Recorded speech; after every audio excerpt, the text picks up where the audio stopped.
Hello दोस्तों, स्वागत है आपका हमारे हॉरर पॉडकास्ट शो में। आज हम आपके लिए एक ऐसी कहानी लेके आए हैं जो कि ब्रह्म राक्षस की कहानी है। आपने इस कहानी को तो सुना ही होगा, लेकिन जो हमारी ब्रह्म राक्षस की कहानी है वो कुछ हटके होने वाली है। तो देर न करते हुए इस कहानी को शुरू करते हैं। वैसे ब्रह्म राक्षस के बारे में कहा जाता है कि वह शक्ति, दंड और अधर्म का प्रतीक होता है और अपनी भयानक और रहस्य के लिए पूरे संसार में ब्रह्म राक्षस प्रचलित होता है। तो कहानी की शुरुआत एक छोटे से गांव से होती है जिसका नाम कल्याणपुर होता है। यह गांव हरियाली और खुशहाली के लिए जाना जाता था, लेकिन गांव के पास एक घना जंगल था जिस पर कोई भी पक्षी निवास नहीं करता था। गांव वाले कहते थे वहां एक ब्रह्म राक्षस का निवास है। गांव के बुजुर्ग अक्सर इस ब्रह्म राक्षस की कहानी सुनाते थे और कहते थे कि वह एक ज्ञानी ब्राह्मण था जिसने अपने ही शिष्य द्वारा धोखा खाकर आत्महत्या कर ली थी। उसकी आत्मा अब वहां एक भयानक ब्रह्म राक्षस के रूप में भटक रही थी। कोई भी उस जंगल में कदम नहीं रखता था। गांव के प्रधान ने कहा, अगर तुम ऐसा करोगे तो तुम्हारे जान को खतरा हो सकता है। हम बात ऐसे युवा की करने जा रहे हैं जिसने उस जंगल में जाने के लिए अपने साहस को बटोरा और उस प्रधान से उस जंगल के बारे में जब वह पूछ रहा था तब उस प्रधान ने उस युवक को ऐसा कहा। और इस युवक का नाम होता है अर्जुन। अर्जुन साहसी और जिज्ञासु होता है। उसने सोचा यदि यह सब झूठ है तो क्यों ना वह खुद जाकर इस बात का पता लगाए। मुझे इस ब्रह्म राक्षस का सामना करना है, उसने अपने ऐसा दोस्तों से कहा। एक दिन अर्जुन ने जंगल की ओर कदम बढ़ा ही दिया। जैसे ही वह जंगल में गहराई में जाने लगा, वहां की चिप्पी उसे डराने लगी। पेड़ों की छाया और ठंडी हवा उसके मन में भय उत्पन्न करने लगी। अर्जुन ने अचानक से अजीब सी आवाज सुनी जिससे वह पलटकर देखने लगा और उसे अपने पीछे कुछ भी दिखाई नहीं दिया। दिखाई देता है तो चारों तरफ सन्नाटा और कुछ भी नहीं। तभी उसे कुछ हलचल सी महसूस होती है तो उसने सोचा, क्या ये ब्रह्म राक्षस है? कुछ दूरी पर चलने पर अर्जुन ने एक पुरानी मूर्ति देखी। वह मूर्ति एक ब्राह्मण की थी। तभी उसे एक आवाज तेजी से सुनाई देती है, तुम यहाँ क्यों आए हो? अर्जुन ने हिम्मत जुटाकर कहा, मैं तुम्हारे बाने में जानने आया हूं। तभी उस मूर्ति के पास एक भयंकर रूप प्रकट हुआ। वह एक ब्रह्म राक्षस का था जिसके चेहरे पर क्रोध और दया का मिश्रण था और वह कहता है, तुमने मेरी शांति भंग की है। अब मैं तुम्हें नहीं छोड़ूंगा, लेकिन मैं तुम्हें अपनी कहानी सुनने का अवसर जरूर दूंगा। ब्रह्म राक्षस ने अर्जुन को बताया कि वह एक समय का ज्ञानी ब्राह्मण था। उसने अपने शिष्य को सब कुछ सिखाया था, लेकिन शिष्य ने उसे धोखा दिया और उसकी पत्नी को छीन लिया। इसके कारण उसने आत्महत्या कर ली और उसकी आत्मा अब भटकने लगी। अब मैं एक ब्रह्म राक्षस बन चुका हूँ जो अपने अतीत के प्रति द्वेष रखता है, उसने ऐसा कहा। अर्जुन ने उस ब्रह्म राक्षस की कहानी सुनकर दया महसूस की। उसने कहा, लेकिन आप अपनी कहानी से बाहर आ सकते हैं, क्या कोई तरीका नहीं है?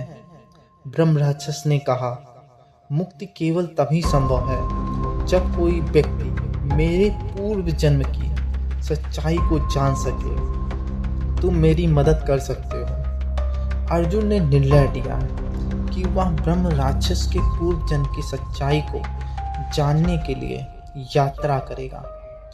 वह गांव लौट आया और गांव के बुजुर्गों से पूछा, क्या आप इस ब्रह्म राक्षस के बारे में कुछ जानते हैं? बुजुर्गों ने उसे बताया, यह ब्राह्मण कल्याणपुर का ज्ञानी व्यक्ति होता है। उसकी पत्नी बहुत ही सुंदर और धार्मिक थी, लेकिन एक दिन उसके शिष्य ने उसकी पत्नी को धोखे से अपने पास बुला लिया और उसे कुछ खाने के लिए दिया।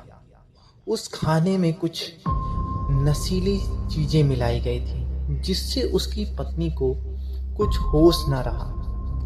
अब उसके शिष्य ने उसकी पत्नी के साथ, यानी उस ब्राह्मण की पत्नी के साथ, वो सारी हदें पार कर जाता है। इसी बीच वह ब्राह्मण अपने शिष्य के घर किसी कारण से पहुंचता है, और जब वह उस शिष्य के कमरे का दरवाज़ा खोलता है तो वह देखता है कि उसकी पत्नी एक बिस्तर पर लेटी हुई होती है और उसका शिष्य भी उसके साथ कुछ अश्लील हरकतें कर रहा होता है।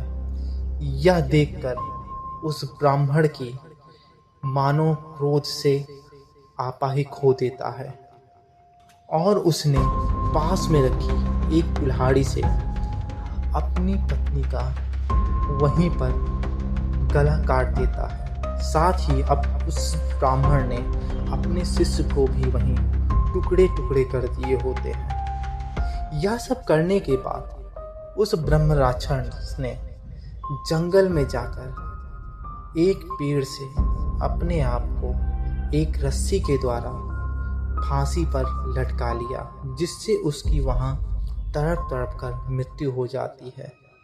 इस कारण वह अब उस जंगल में जाने वाले किसी भी व्यक्ति को नहीं छोड़ता है। उसकी भी मौत उसी प्रकार ही करता है। यह सब जानकारी विवेक अर्जुन को अब हो जाती है, तो वह अब वापस जंगल की ओर जाता है। फिर वह ब्रह्म राक्षस उसके सामने खड़ा होता है।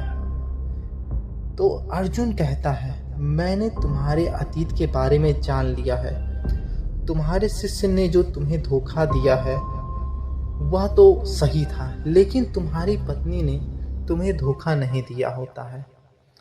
ब्रह्म राक्षस कहता है, इसका क्या मतलब है?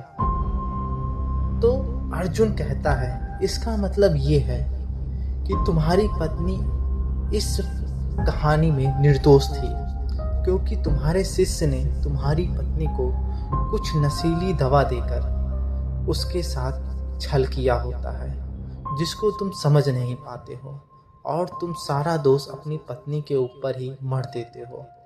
यह जानकर उस ब्रह्म राक्षस को अपने आप में बहुत ग्लानि महसूस होती है। अब अर्जुन कहता है, तुम्हें मुक्ति मिल सकती है अगर तुम अपने इस ग्लानि और पछतावे को छोड़कर, अपने द्वेष को भुलाकर इस संसार से मुक्ति पाने के लिए अपने मन को शांत करो, तो भगवान तुम्हें अपनी शरण में जरूर लेंगे। ऐसा कहते ही उस ब्रह्म राक्षस का रूप बदल जाता है और वह एक साधारण ब्राह्मण के रूप में वापस आ जाता है, और वह ब्राह्मण अर्जुन को नमन करते हुए उसका धन्यवाद देता है और वहाँ से गायब हो जाता है।